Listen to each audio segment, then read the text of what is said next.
Today we review the DJI Mavic Air.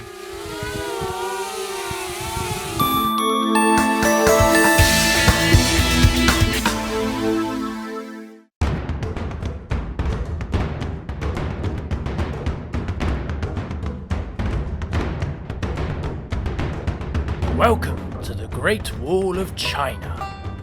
For centuries it defended Imperial China from Mongol invaders, and today it's one of the few places nearby Beijing where I'm actually allowed to fly.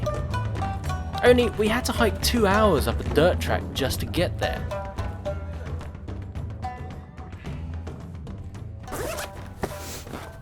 It's so dinky, look how small it is. Size-wise, it's a perfect travel drone. It's smaller than the Pro, it's got pretty much the same specs, and folded up is even smaller than the Spark, and it weighs just, I think, like 430 grams, so barely added any weight. And it's so cute, isn't it? Before your first flight, make sure to do a number of things. Obviously take off the gimbal cover, because that would just screw up your drone.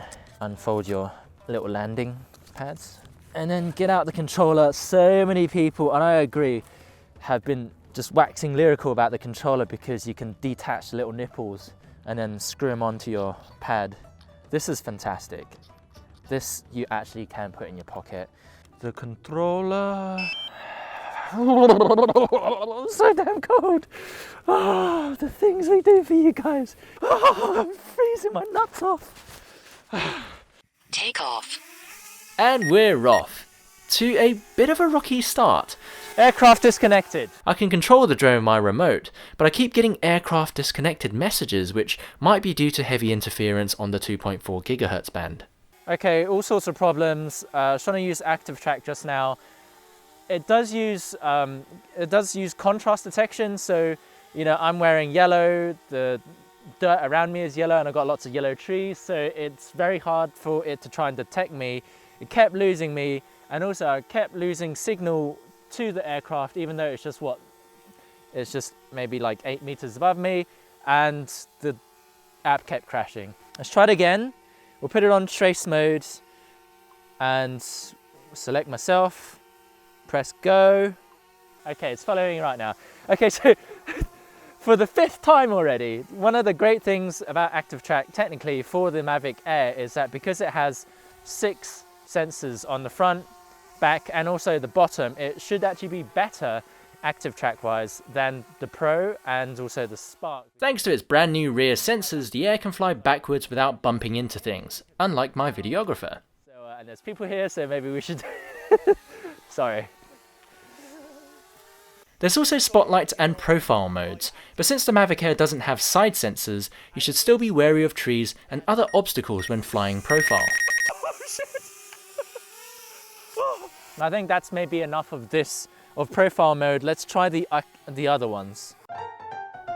New to the Mavic Air is Smart Capture, which is basically a better version of the Spark's gesture control. Except it's more responsive, and instead of just being a gimmicky selfie tool, when combined with ActiveTrack, you can get some nice motion aerials of yourself from up to 6 meters away. Isn't it nice not to be chimping on your remote for once? There are also 2 new additions to QuickShot, Boomerang and Asteroid, which for now are only available on the Mavic Air. Basically, QuickShot flies your drone for you along preset paths, so you can get epic footage of yourself without even knowing how to fly a drone. It's not just for noobs either. QuickShot patterns like Helix are pretty difficult to do manually, so these auto modes make the Mavic Air so much more accessible. Think of it as putting your camera on P mode. And of course there's Asteroid, which turns you into a tiny planet. Honestly, the QuickShot modes are loads of fun.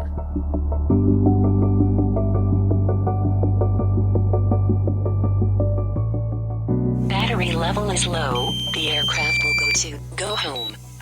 Ah, for fuck's sake. Battery life. I don't want to keep talking about it because you can't expect amazing battery life on a drone this size. However, 21 minutes, you're dreaming. I put it in here and immediately it started warning me that because the temperature is lower than 15 degrees, I'm not going to get optimum battery life. I did all 6 quick shots and it was on 20%. Regarding the intelligent flight modes, the quick shots, I think they're fantastic. It's almost as if, you know, you had a drone pilot with you who's dealing with all of the flight controls and you can just enjoy filming. In fact, it's so easy that I gave the Mavic Air to my friend Kat and promptly forgot that on quick shot mode, the drone will fly its preset path no matter what.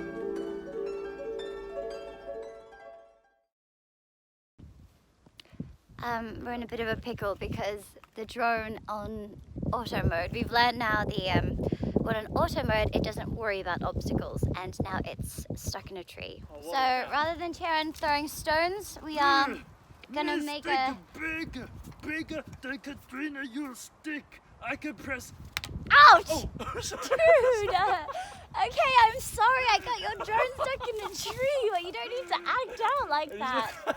Just wanted to press the record button. It's recording, don't worry. We're making a drone fishing rod, basically. Okay, And luckily we're in a place of trees and lots of trash. And we found string. Big stick, get drawn. Get drawn now. Sharon tried to shake the tree. Yeah, it's a big tree. I And can't it did shake not it. shake. No. And then he tried to throw various things at it. Yeah, I'm not very good at throwing. I was always last on my Wasn't baseball very team. Successful, but I told him, since I happen to be amazing at IKEA furniture assembling. Oh yeah.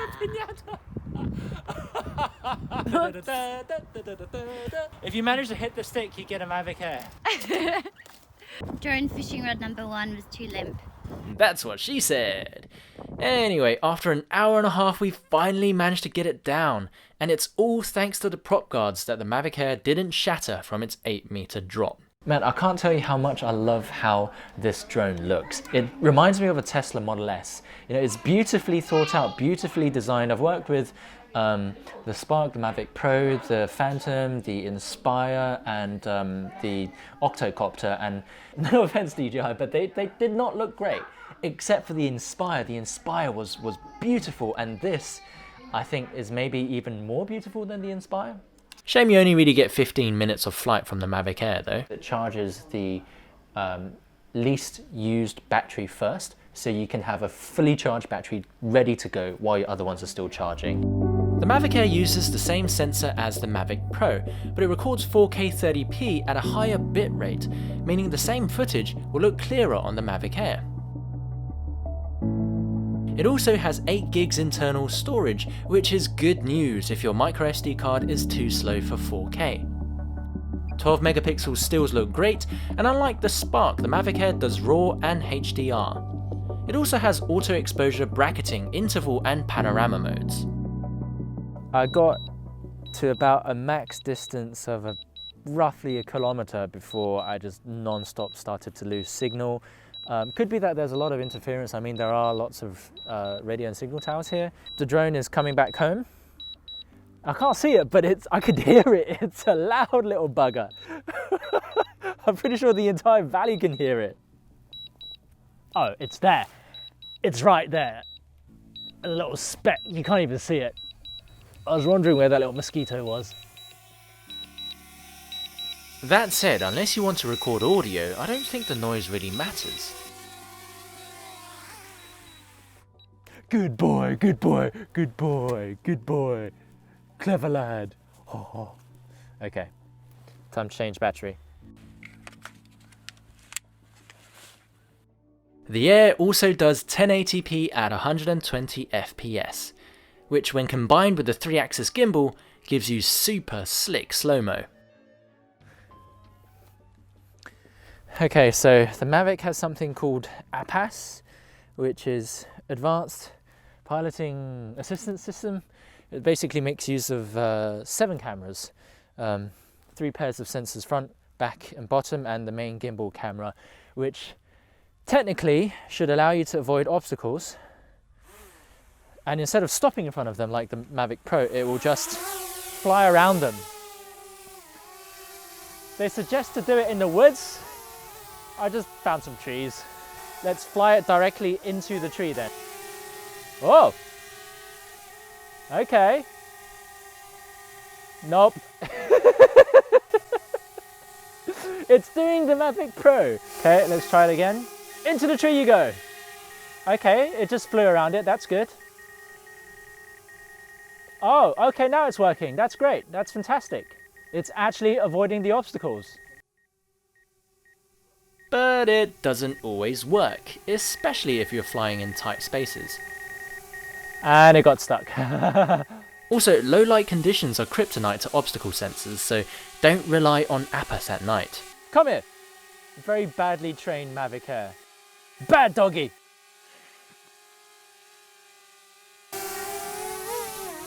Okay, let's try APAS easy mode. Just gonna run it directly into the fence. Oh, thanks. Eureka! It worked! Take 7. Well, you can be sure that it will just stop in front of the obstacle. I mean, it might not go around it, but at least it won't crash into stuff, and that's the most important thing, right? Unlike the Mavic Pro, the Mavic Air uses Wi-Fi, not radio transmission. And while it could have been anything from heavy interference to a bad phone connection, I was plagued with signal problems when I was on the wall, even though the drone was practically next to me. Yes, you can manually choose Wi-Fi frequencies, but that's just not ideal. Battery level is low. The aircraft will go to the home point in 10 seconds. Ironically, it was when I was doing this range test that I managed to fly the Mavic Air 2.6 kilometers away before I lost signal. Not as far as the touted 4 kilometer max range, but still pretty respectable given the line of sight issues and 5.8 GHz band. I'd like to take this moment to say, don't test the range limit. And if you do, don't wait for return to home to kick in. There are all sorts of factors that will affect battery life, from using prop guards to cold temperatures and strong headwinds, to flying your drone on sport mode. It's not worth losing your drone over. Yeah. Uh-oh. All we know is the drone is in the woods somewhere. I had return home set to me, but it didn't get far enough, and then it just decided to die in the woods. And now I'm gonna have to find it. I can't hear the rotors anymore, so just it's a race against time. My poor baby. Okay, so it's definitely somewhere in here, because I remember seeing all of the coaches before it tragically died. It's red, so here, that's a good tip actually. When buying your drone, buy a red one. It'll make it easier to spot. 从上面是吧? Okay. 好嘞. Oh my god. I can't tell you how I'm glad to see this little red bugger. 太累了. 今天受苦了. Look at, well, at least it found a nice place to land. It's very nicely perched on top of some old sweet corn stalks. 多谢了, 多谢了. Oh, thank God for our onlookers. Now that was one body I wanted to find in the forest. Sorry, too soon? What a day. I've never been this excited and this scared to fly a drone before. I mean, we really pushed it to its limits. We did not fly in any of the optimal environments that DJI suggested. There's loads of interference, very cold, lots of wind, and just really pushed it to the max. We saw how it performed. So happy to find this guy again. But yeah, maybe next time you go out filming, make sure to check the weather and make sure you're in a nice open field. The Mavic Air is not designed to be pushed to its limits like the Inspire or even the Mavic Pro. But it's not a toy either. It's a great travel drone that fits 4K and a ton of other goodies into a newbie-friendly package. The Mavic Air is designed to show your mum and dad how much fun it is to fly, and it does a great job at that.